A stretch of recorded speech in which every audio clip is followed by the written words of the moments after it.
जितने लोग ये ब्यूरोक्रेट्स और ये जजेस जो रिटायर्ड हुए हैं पिछले 10, 12, 13 सालों के अंदर, जिन लोगों ने उसके ऊपर साइन किए 272 अधिकारियों ने, उन सब का रिकॉर्ड चेक होना चाहिए कि कितने लोग हैं जिन्होंने रिटायरमेंट के बाद सरकार से फायदा उठाया।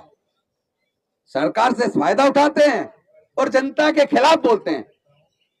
आज देश के अंदर कौन है नेता बताइए जो इस बात को ईमानदारी के साथ बोलता हो कि पत्रकारिता में दलित कितने, आदिवासी कितने, पिछड़े कितने, सुप्रीम कोर्ट, हाई कोर्ट में, जुडिशरी में दलित कितने, पिछड़े कितने, आदिवासी कितने, देश के व्यापार में उनको कितना हिस्सा मिला, कौन है, कितने लोग बोल रहे हैं, कितने लोग हैं जो कह रहे हैं कि इनकी वोट की चोरी हो रही है।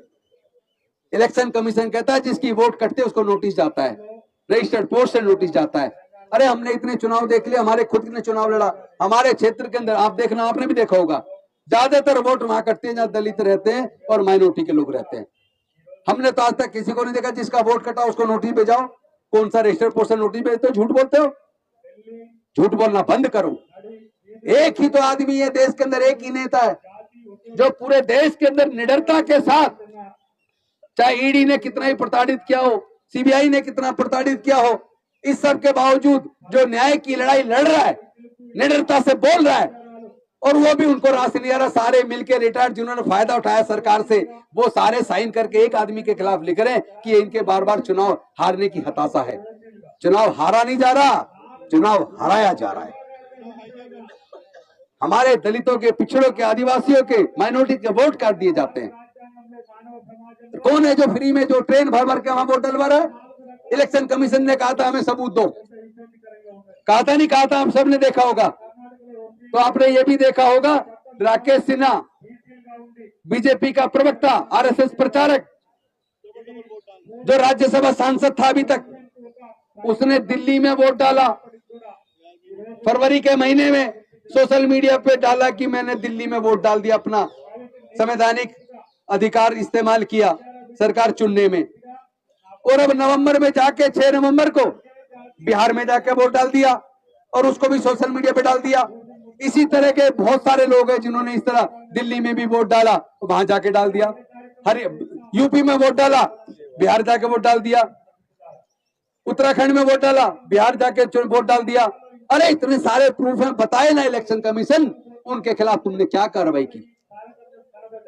शर्म नहीं आती झूठ बोलते हुए? ये जो 272 लोग हैं, मैं इनसे पूछना चाहता हूं जिन्होंने ये सिग्नेचर करके ये निकाला है कि राहुल गांधी संवैधानिक संस्थाओं पे हमला कर रहे हैं, मैं उन सारे 272 के 272 अधिकारियों से पूछना चाहता हूं, आईपीएस ऑफिसर वाई पूरण कुमार को जो आत्महत्या के लिए मजबूर किया गया, इस मसले पे क्या उन्होंने एक शब्द बोला? जो लोग मनुस्मृति का समर्थन करते हैं, देश के संविधान के खिलाफ बोलते हैं, क्या उसके खिलाफ उन्होंने एक शब्द बोला?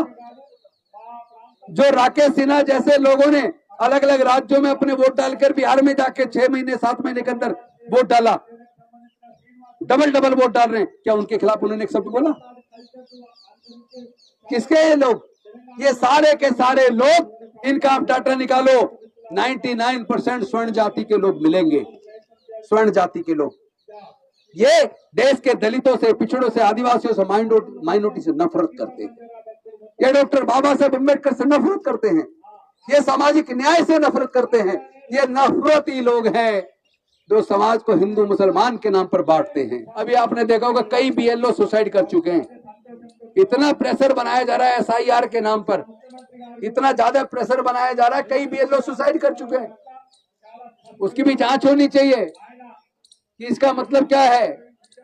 एक एक मकान पे 500 वोट, 700 वोट, ये 272 लोग जिन्होंने साइन किए हैं पिटीशन पे, वो 272 में से एक आदमी ने भी बोला कि एक मकान पे 700 वोट कैसे हो सकती है, एक मकान पे 500 वोट, 300 वोट कैसे हो सकती है? एक ने भी बोला क्या? इनका सवाल, इनका जब भी ये कभी बोलते हैं हमेशा दलितों, पिछड़ों, गरीबों, आदिवासियों, माइनॉरिटी के हक और अधिकार की अगर कोई बात करता है तो उसको दबाने के लिए बोलते हैं।